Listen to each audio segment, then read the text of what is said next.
Bonjour à toi et bienvenue pour cette 5e vidéo sur le calcul littéral. Aujourd'hui, on va voir comment factoriser et ce que ça signifie. Alors factoriser, c'est transformer une somme en produit. Si tu réfléchis avec le cours sur le développé, c'est exactement le contraire. En fait, on va faire la même chose, mais dans l'autre sens. Et tu verras que du coup, ce n'est pas du tout les mêmes méthodes qui sont mises en jeu. Alors la propriété, quand on l'écrit, on va garder les mêmes notations, soit A, B et K, trois nombres. Et cette fois-ci, on commence avec KA plus KB, donc on commence avec une somme. Et je voudrais finalement avoir moi plutôt un produit cette fois-ci. Alors l'idée c'est de se dire, est-ce qu'il n'y aurait pas des choses en commun dans mes termes? Et là je remarque en commun revient ce K. Il y est deux fois. Un dans le premier terme, un dans le second.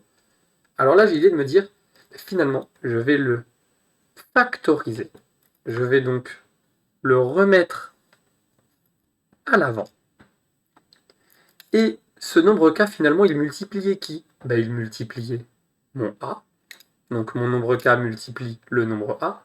Il y avait un plus, je vais donc mettre un plus. Et il multiplie ensuite le nombre B. Voilà, je viens de factoriser par le nombre K. KA plus KB, c'est K fois A plus B. Et si tu as un petit doute, tu peux toujours essayer de redévelopper.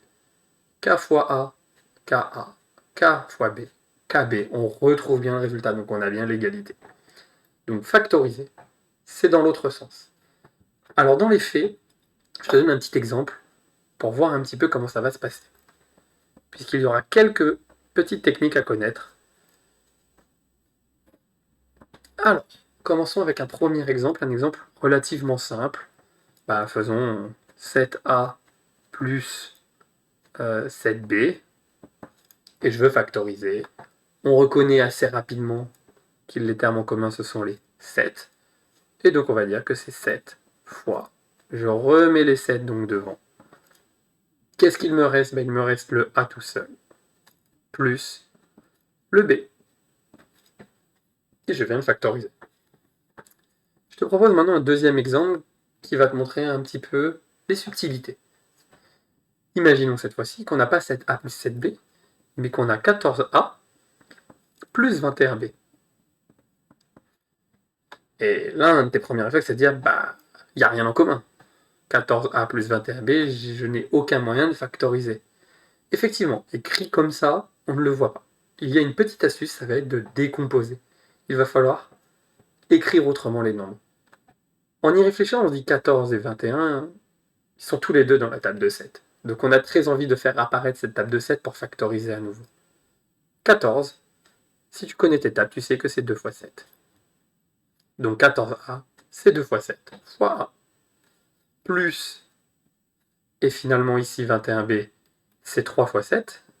Donc 3 fois 7, fois B. Et là tu te dis, mais finalement je peux factoriser par 7.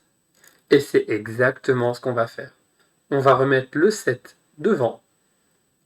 Et du coup, on va ouvrir la parenthèse et regarder ce qui reste. Il nous reste 2A.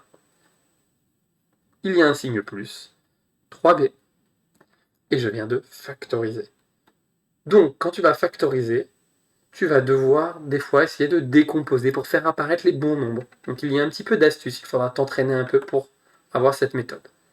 Dans ma prochaine vidéo, je te proposerai quelques factorisations pour apprendre un peu les méthodes et voir un peu les difficultés que tu pourrais rencontrer. En tout cas, j'espère que cette vidéo t'aura aidé à mieux comprendre cette petite propriété, qui est extrêmement importante. N'hésite pas à poser des questions en commentaire et je te dis à bientôt.